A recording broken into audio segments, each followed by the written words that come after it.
people's energy nowadays is via the internet. This woman is a astrophysicist. Actually, this is not how space works. Read a book. Now I just wait for the comments to come in. Hey, can you mansplain any louder? Yeah, sure. These are all different accounts that I have set up. The energy you get this way isn't quite as pure, but if you do enough of it, it'll fill you up. Shanghai sucked. Where was the Chinatown? Jason Mraz is just too weird for me. Jesus actually hates horses. Childhood obesity, LMFO. When they call you a dumbass, you know you've got them. They called me a dumbass. Women are getting too tall. Yeah. You can drain their energy via social media without having to even be near them. That is racist. You're correct. It is. Oh, yeah. Yeah. Yeah. Oh, they hate me. It's surprisingly simple to get total strangers completely furious with you. They should get a life. One of the best ways to drain people's energy nowadays is via the internet. This one. Yeah.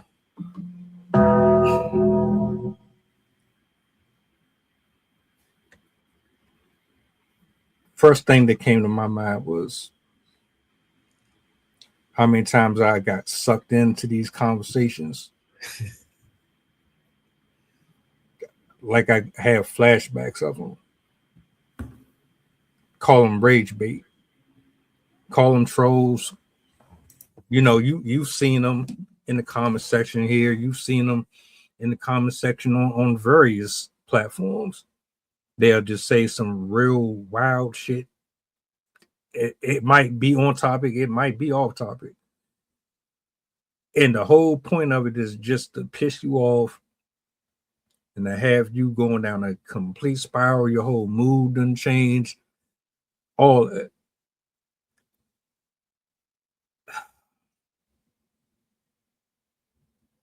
I've done the videos on this before. I never seen it this specific though. When you watch this, does it trigger you at all? Can you recall a time where you've been in a conversation or an interaction with somebody and you don't know how you ended up getting sucked into it, but you ended up getting sucked into it? Like, what was your initial take on this?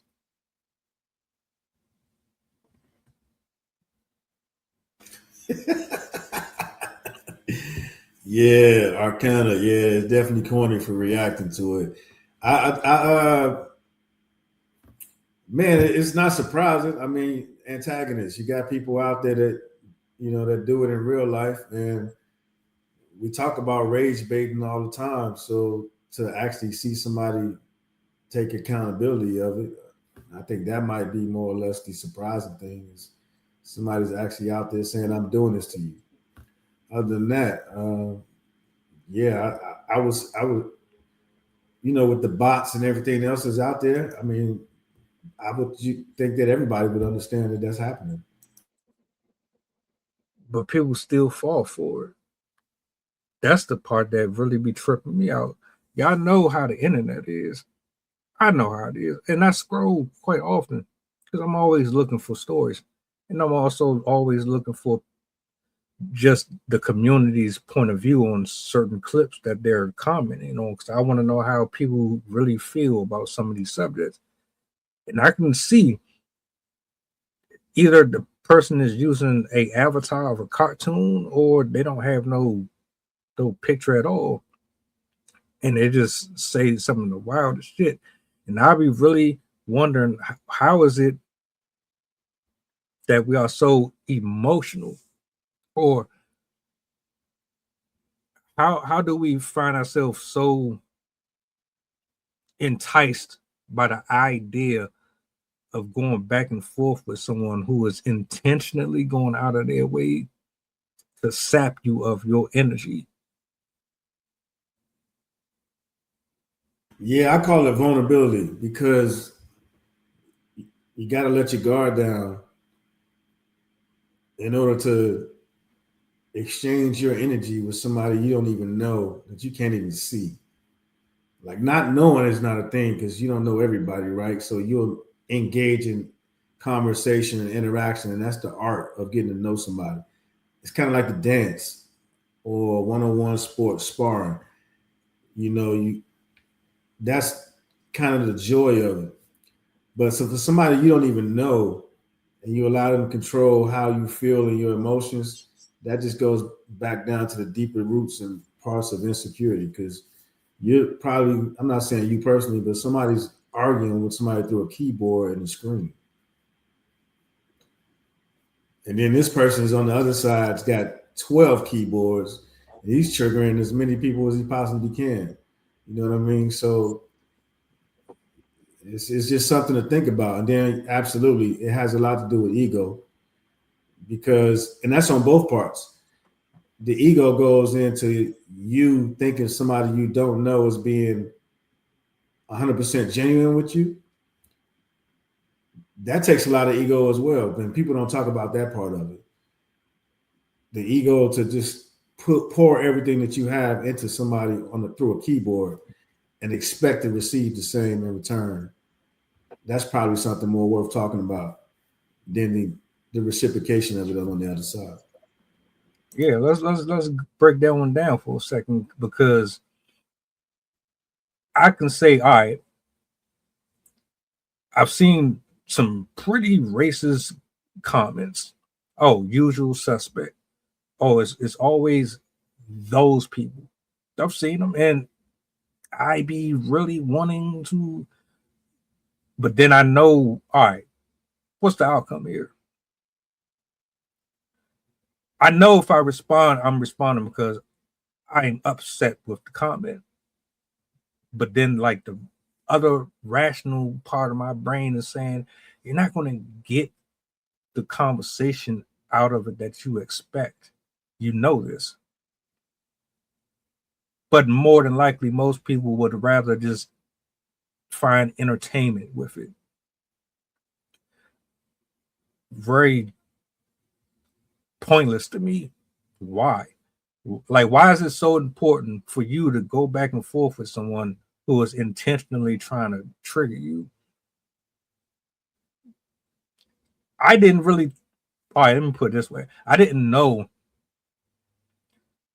that you could absorb someone's energy just by cussing them out, calling them the N-word and saying you bitch this and you hold this. I didn't know you could do that way. I know you can do it, but through means of maybe consuming something too negative, like staring at porn, or you're engaging with something that's consistently violent 24 hours a day. I get that part, but to trade words back and forth, I never really considered that.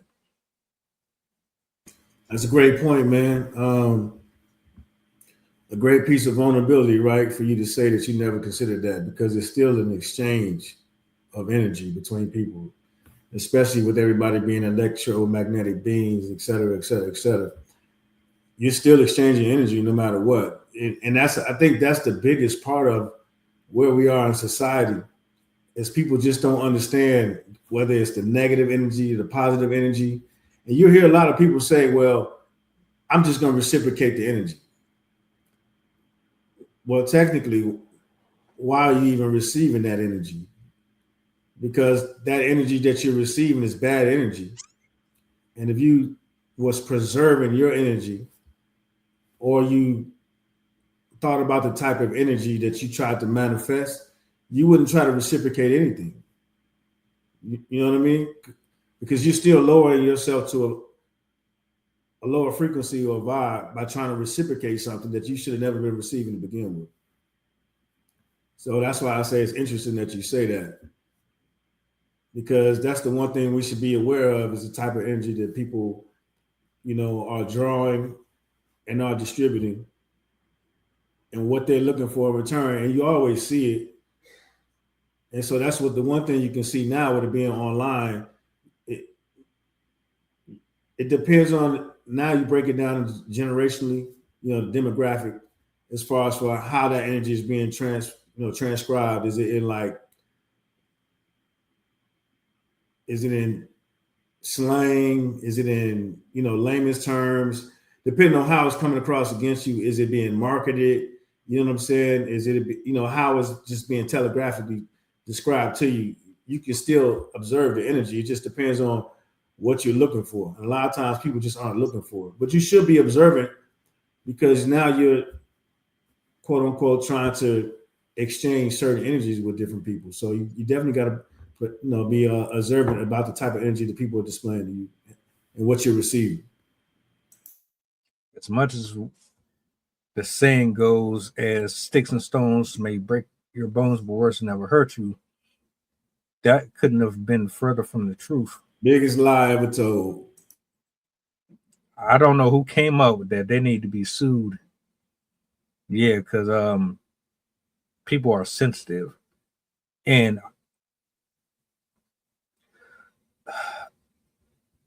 now that I really think about it, you don't think they should be?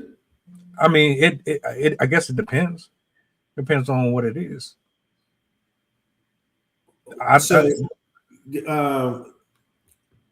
You say it depends on what it is.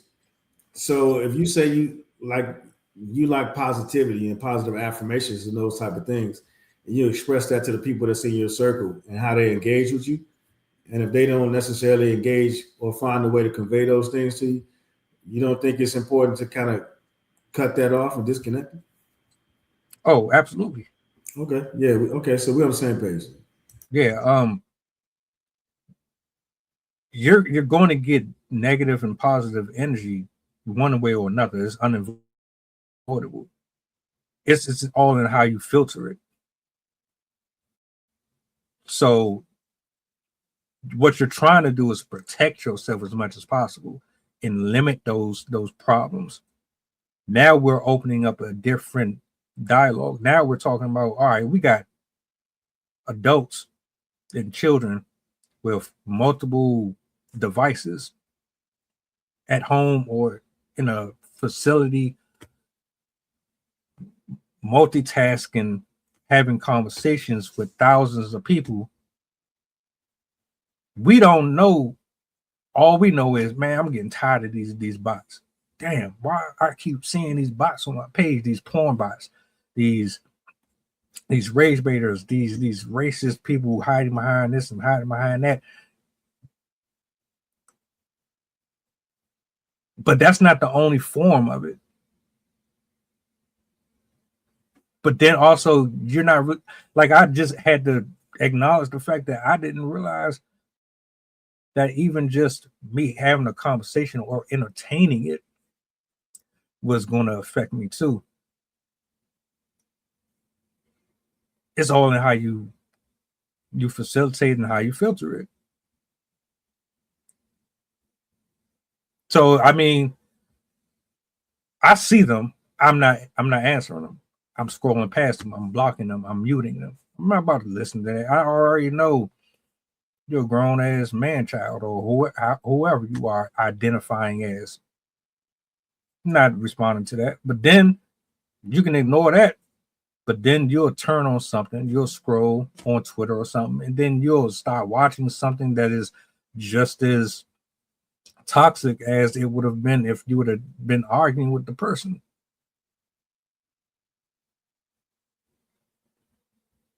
So now what? Do you even think that people acknowledge or know that this is happening? That there are people that are intentionally doing things to get under their skin so that they can get the energy up off of them to get that high. What I don't know, like I don't even understand. Like, what do you get out of that shit? What's the point?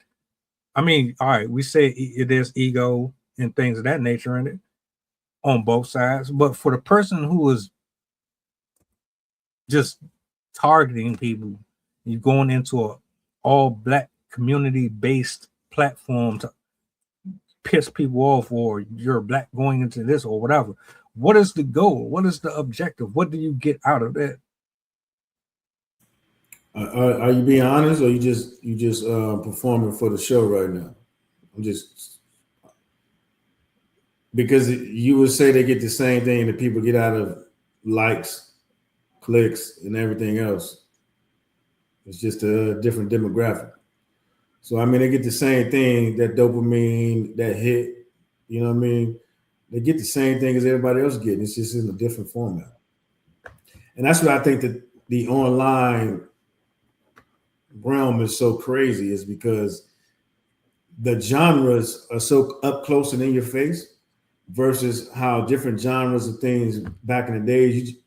If you wasn't into it, you just didn't know about it. But now, so let's take music for example. You can scroll through a category. You got hip hop, R&B, country, whatever the case may be. You pivot and talk to somebody else online. They talking about porn. You got different categories of porn, whatever the case may be. So as in everything else, you got different categories and sliders. You're getting a feeling of some type of sensation off of it. So for you to say you can't understand that would be the closed-minded piece. Because if you just look at it and think about everything is just, in categories, and people and everything is just subjects, right? So everything's online versus back in the day, you had an encyclopedia on the shelf. You might have had E through A, and somebody else might have had L through K. You know what I'm saying? And then all y'all together form Voltron, and y'all had a whole set of encyclopedias. Versus now, you can just go online and look up whatever the hell it is you want to and access it. You can get a video to it. You can get whatever it is that you want to it, and even subscribe to it as well. So I just, again, being open-minded, you just got to think about 2026. This ain't 1986, 96, 2006. According to the Jetsons, we're supposed to be in flying cars. So everything that's happening right now, quote unquote, should be happening, with the exception of the flying cars. So, I mean, the sky's the limit, man. However you want to get it, you can get it. And I think online is how it's almost like the drugs and the crack era. Right now, you're online, you can access it as much as you want. It's free. But eventually, when Neuralink and all these other things come online, you're going to have to start, and that social credit score, you're going to have to start find another source of income or another source of monetization to pay for these type of things. And I think that's what we're in right now, is the ways everybody's trying to figure out how to monetize their future. And that's why I think everything's accessible. But I think in a couple of years, everything will start to be restricted and cut down, because in order to get you addicted and to want to be able to have access to everything, we got to give you everything. And then we have to restrict it from you. Popular, unpopular opinion: the internet is the new crack. I think the internet is the new drug. The internet's weed, what the old people used to call the gateway drug. Right. Nobody can live without it. Right. And if you want to get higher or you want to get more access, you need a little bit more. You know what I'm saying? You want to do more, contribute more, do more.